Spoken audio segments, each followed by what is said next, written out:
I'm not so confident a turnaround is coming for Deion in Colorado here in year number 2. I think a lot of what's going to happen in 2024 is going to reminisce what we did see happen in 2023. Buffs went 4-8 last year. I think they're going 5-7. I don't think we're going to see much difference this year compared to what we saw last year. And I think that going forward then should raise a lot of questions and a lot of doubts about Deion's ability to coach at the Power 4 level. We'll get to that here second. But first, why I don't believe a turnaround is coming for Colorado here in 2024. The biggest thing is they are not getting talent to Colorado. They are not getting players that can improve based on what they did last year. Last year, the two biggest reasons for their downfall after the 3-0 start and why they finished 1-8 down the stretch. They couldn't block anybody. Offensive line was putrid. 56 sacks allowed. They were the worst rushing team in the country. So they couldn't move anybody out of the way. They sure as hell couldn't pass block. Defensively, what they couldn't do was tackle anybody. They were one of the worst rush defenses in all of college football. So those two reasons right there really led to Colorado just falling off a cliff at the end of the year and going 1-8 in their final 9 games. So in order for me to believe a year 2 turnaround is coming for the Buffs, you have to first sell me that improvement on the offensive and defensive lines is happening. And when you look at the recruiting rankings, when you look at the talent coming into Boulder, I don't see how there's more talent coming. I don't see how the offensive line is going to be better this year compared to last year. And if it's not good, I don't see how Colorado as a whole is going to be much improved in year number 2 compared to year number 1. If you look at the high school recruiting rankings, Colorado is basically MIA. They are 81st in the country in high school recruiting rankings for the 2024 class. Part of that is just lack of volume, lack of quantity. Deion does not want to recruit high schoolers. So they don't for the most part. So that's part of the reason why you're sitting there with Colorado having one of the worst recruiting classes in the country, is because they choose to really go make their bones more in the transfer portal than they do high school recruiting. Okay, fine. So maybe let's not get all crazy about the 81st recruiting ranking. Maybe let's look at the transfer portal rankings and where Colorado is. And you look at the list, 24/7 Sports. Oh, they're 8th. Okay, that's pretty good. 8th best transfer portal class for 2024. But let's dive a little bit deeper, because there is more than just meets the eye at that 8th recruiting ranking. So you look at the number of recruits. Quantity has not been a problem for Colorado. Quality, though, has. Deion, this past cycle, 42 players he pulled from the transfer portal to come to Colorado for this upcoming season. But when you look at the average talent level of those players, and you kind of put the quantity to the side and focus on the quality, when you filter out the transfer portal rankings for quality over quantity, Colorado's in 25th in terms of average player ranking they got in the portal. So they're not shy about getting a lot of players, and they got 42 players in the portal. But there's not a lot of talent coming in. So you want to talk about building through the transfer portal and having a year 2 turnaround. Well, let me ask you, how is that year 2 turnaround going to happen when you're not bringing in much talent to replace the poor play you had last year?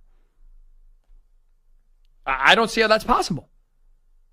You shipped out a bunch of guys. You shipped in a whole bunch of new guys. But the new guys you brought in, they have different faces, sure, but do they have much better talent?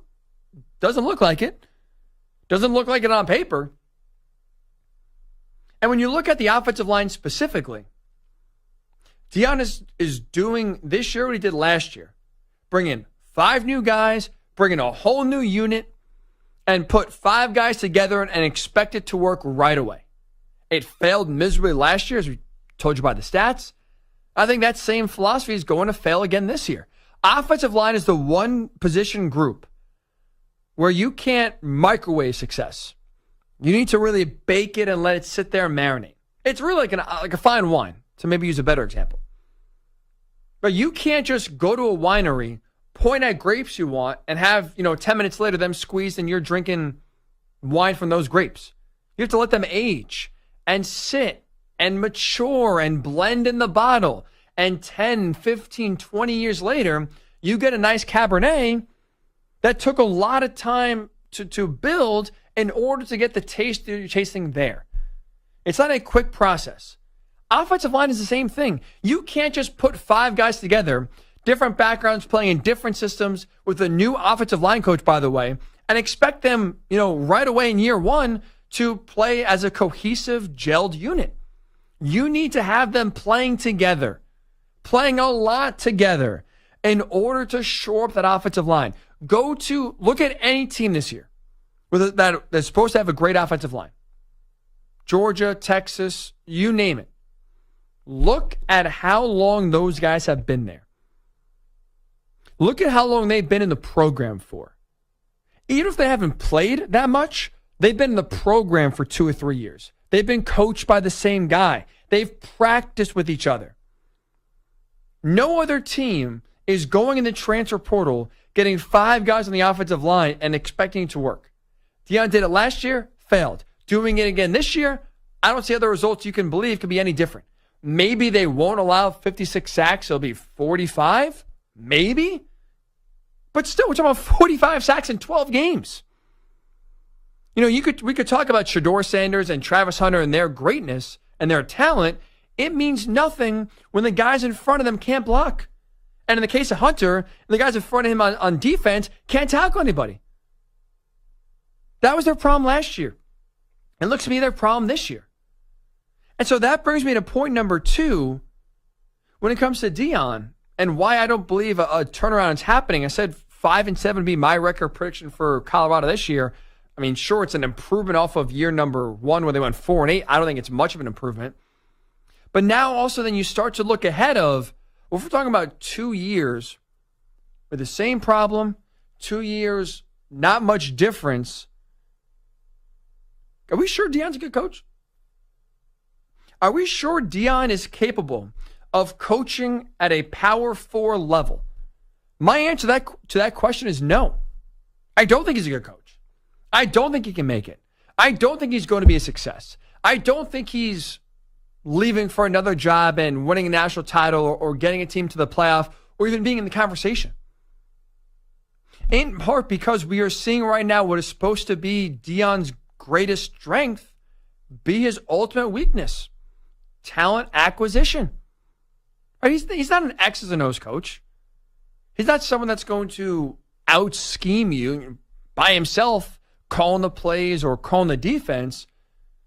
What he is a master speaker, a master motivator.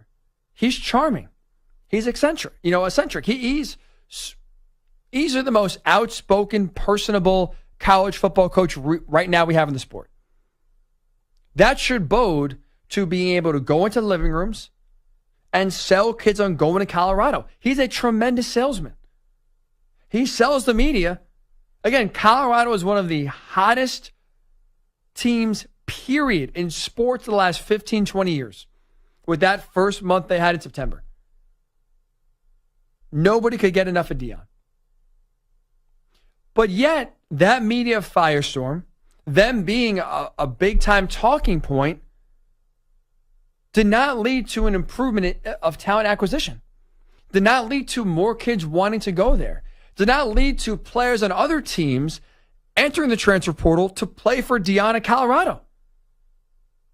So, if his greatest strength is supposed to be talking, motivating, convincing you to come play for him, and it's not happening either in high school recruiting or in the transfer portal, how can we expect success? How can we expect Deion to win at a high level? How can we expect him even to make a bowl game consistently? You can't. And so that's why, I don't believe Deion is going to be a good Power 5 head coach or Power 4 head coach. I don't think he is now, and I don't think he's going to be that going forward.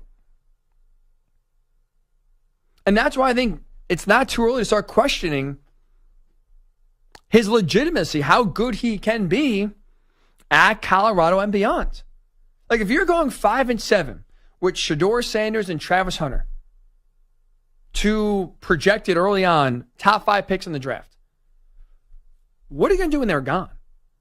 Because there's no Shedeur 2.0, waiting in the wings. There's no Travis Hunter 2.0 up and coming for Colorado. When those two, and we'll say for Travis Hunter, that generational talent leaves, and Shedeur Sanders, who has a lot of talent himself at quarterback, and he leaves, what's Deion going to do? How is he going to sell to kids to come to Colorado when they're going 4-8 and 5-7? When they can get similar exposure, but be coached better, be put in a better position to succeed in getting drafted and winning a national title by going to Georgia and Ohio State and Alabama and Oregon. How are you winning those recruiting battles? How are you getting better? How are you having the necessary talent you need to succeed if guys aren't listening to what you're saying? And so if it's not working now, when things are still hot, and, the shine is not off just yet, and the honeymoon phase is still, on Deion, if it's not working now, and we're not seeing wins coming, we're not seeing successful seasons happen in Boulder, so the shine's only going to come off, how is it going to work later? That's why, for me at least, I think you look at this season for Colorado, and if they go 5-7 like I think they will, there needs to be a conversation about Deion's ability to lead a powerful program and not being all that he was cracked up to be when he took the job 2 years ago. Even when all that he's cracked up to be when they're off to a 3-0 start. You got to wake up now and face reality. Deion is a smooth talker. He's an elite salesman. What he's not is a good Power 4 head football coach.